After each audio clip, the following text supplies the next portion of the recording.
Les partenariats sont essentiels à mes yeux, puis on en a très nombreux. Évidemment, on pourrait pas ne pas nommer le CIUS, qui est clairement un partenaire de premier plan. Dans les organismes communautaires, on travaille avec la très grande majorité des organismes communautaires sur le territoire, que ce soit les maisons de jeunes, le Centre d'action bénévole, l'Ensoleillement qui intervient en itinérance, la Piole en travail de rue, Habitation Santé Mentale, Drummond, le Tremplin, évidemment la CDC, la Corporation de développement communautaire. Les partenariats et les échanges, puis le réseau est bien établi à Drummondville.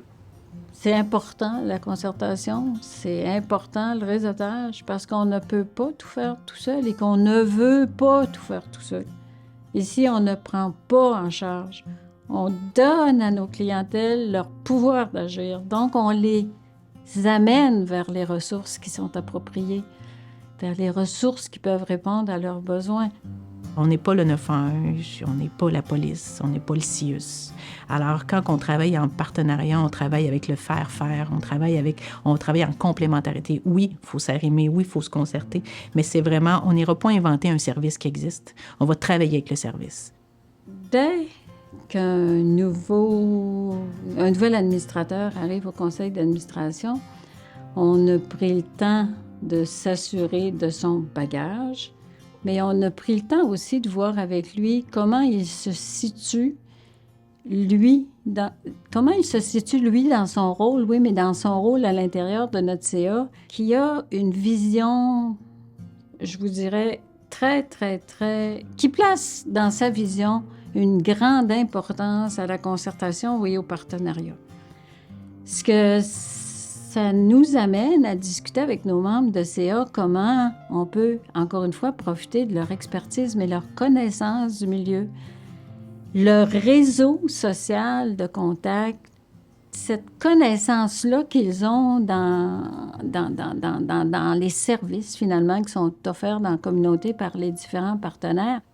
Tu sais, dans le sens, il arrive une problématique, puis « Ah, moi, je connais » ou « Moi, je pense que » ou « Moi, je pourrais ». Tu sais, on ne leur demande pas de faire les liens directs avec l'organisation, à moins que ce soit des organisations où les gens sont vraiment très impliqués. Mais on leur demande d'être des courroies de transmission, de nous faire connaître ces gens-là dans la communauté ou ces organisations dans la communauté qui peuvent soutenir la mission, la vision, les services qu'on offre. On joue clairement un rôle très actif dans les tables de concertation sur notre territoire, que ce soit les tables de concertation en habitation. Évidemment, on est les co-porteurs de la table en habitation pour notre territoire. On s'implique également là, dans la table pour les aînés, la table en itinérance, la table en immigration, parce que l'habitation, c'est un pôle central puis c'est un besoin vital. Fait que peu importe la difficulté ou la concertation qui est nécessaire, à un moment ou à un autre, il va arriver des enjeux ou des questions d'habitation. Donc, c'est important pour moi qu'on soit investi sur ces tables-là, qu'on y participe.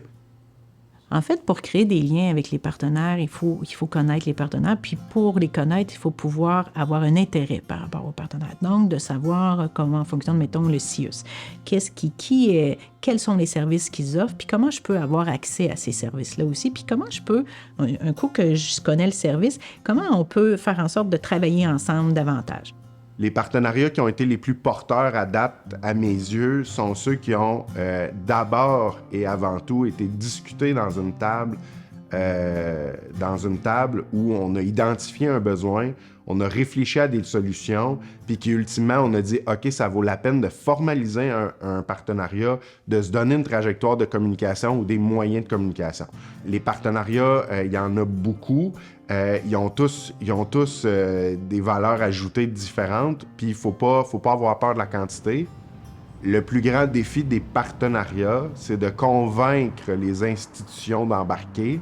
Souvent, l'institution est la clé de la réussite du partenariat parce que ils ont des ressources, puis ils ont de l'argent, puis souvent, comme en santé, on se le cachera pas, là, la majorité des problématiques qui touchent à la santé qu'on peut toucher, ça nous prend un CIUS de ce monde autour de la table.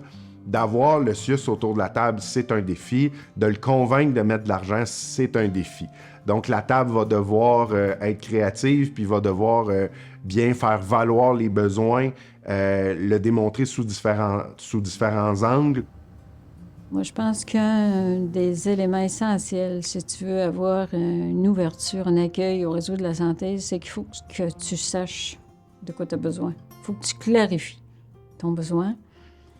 Et il faut que tu les priorises, tes besoins, parce qu'il y en a souvent beaucoup. Pour un directeur général, si on prend vraiment l'implication, réseautage et tout ça, il y a 2 facettes. Il y a la facette formelle, où est-ce qu'il faut être sur les tables de concertation, les comités, etc., où là, on doit exprimer clairement nos besoins. Donc, c'est sûr que si on va sur ces tables-là, on ne dit jamais rien, ben, les gens ne peuvent pas savoir, ne peuvent pas nous aider.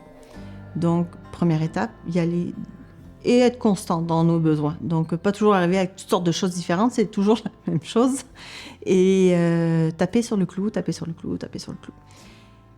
La deuxième approche que j'ai et auquel je crois fortement, c'est plus le volet informel. On est tous des humains, encore une fois, on a tous nos personnalités, tout ça. Et il ne faut pas avoir peur de demander à quelqu'un directement, même si on ne la connaît pas, de nous aider. Et généralement, les gens sont très enclins. Quand on leur demande, les gens nous aident généralement. Puis dans le pire des cas, qu'est-ce qu'on a? C'est un non. Fait qu'on n'a rien à perdre. Un exemple concret de Nathalie comprend pas quelque chose et veut avoir plus d'informations. Je contacte quelqu'un sur Facebook qui gère au C3S certains budgets. Puis je dis, ben écoute, est-ce qu'on pourrait... On se connaît pas, mais on a des amis en commun, puis telle personne m'a dit de te contacter. On pourrait se rencontrer à un moment donné au resto, juste parler. Fait que là, on se rencontre au resto, j'expose mes problématiques. On parle, puis finalement, cette personne-là m'a dit, ben oui, OK, pour ça, je comprends tout à fait. Va voir telle personne. Puis quand il y a des nouveaux fonds qui arrivent, ben elle va pouvoir venir te voir puis communiquer avec toi. Et j'en suis rendue là. Mais ça, c'est toutes des démarches que si j'étais restée dans mon coin, il se serait rien passé. Les partenariats, ils doivent aller à 2 sens pour être gagnants. Fait que oui, nous, on prend des engagements à l'intérieur des partenariats, mais on n'hésite pas non plus à prendre des engagements envers nos partenaires. Par exemple, on a des immeubles, on a des locaux un peu partout, on a des salles communautaires un peu partout. Un des enjeux pour plusieurs organismes communautaires, c'est les locaux. Donc, il n'est pas rare là, qu'on va prêter des locaux à des organismes pour la tenue de leurs activités ou pour leur assemblée générale ou pour de la formation ou peu importe. Donc, c'est pas rare là, qu'on prête nos locaux. Et souvent, ça va permettre aussi à certains de nos locataires de participer à ces activités-là puis d'éviter d'avoir à se déplacer. Parmi les ressources qu'on loge, on a entre autres la ressource Faire qui est arrivée. Ça va faire la 3e année avec laquelle qu'on les loge avec nous. Et ils se sont bien intégrés dans le milieu. Ils se sont bien intégrés dans le milieu parce qu'ils sont près du monde aussi. Parce qu'ils vont aller ils vont faire du porte-à-porte, ils vont faire des consultations, ils ont une halte garderie, fait que ça permet aux enfants de venir. Puis dans cette halte garderie-là, ça permet aux enfants de pouvoir se réseauter, socialiser. Ils vont faire de la cuisine avec des enfants. Ils vont, je crois qu'il y a de la cuisine aussi qui vont donner des coups de main à des parents aussi pour justement faire certains repas, comment on peut faire des repas d'avance et tout, parce qu'ils ont la chance d'avoir des cuisines, je pense qu'ils en ont 2 ou... Bref, ça permet de faire plusieurs bonnes cuissons.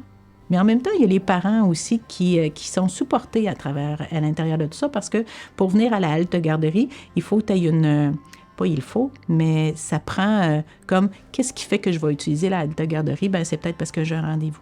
C'est peut-être parce que je veux être en recherche d'emploi. Tu sais, j'utilise la halte garderie pour que ça m'aide dans ce que j'ai à faire au quotidien, qui m'aide justement à évoluer dans tout mon processus de vie, là, mon plan, mon cheminement. Nous, on a fait le choix ici à Lévis, malgré le peu de ressources qu'on a, d'avoir un directeur des services avec la communauté.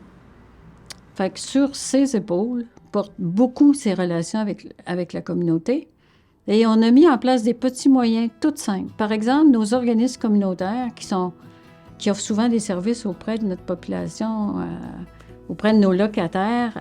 Une fois, des fois 2 par année, on fait notre grand-messe. On rencontre tout ce monde-là, on demande aux nouveaux organismes de se présenter, de nous dire quel est leur champ d'action, c'est qui leur clientèle.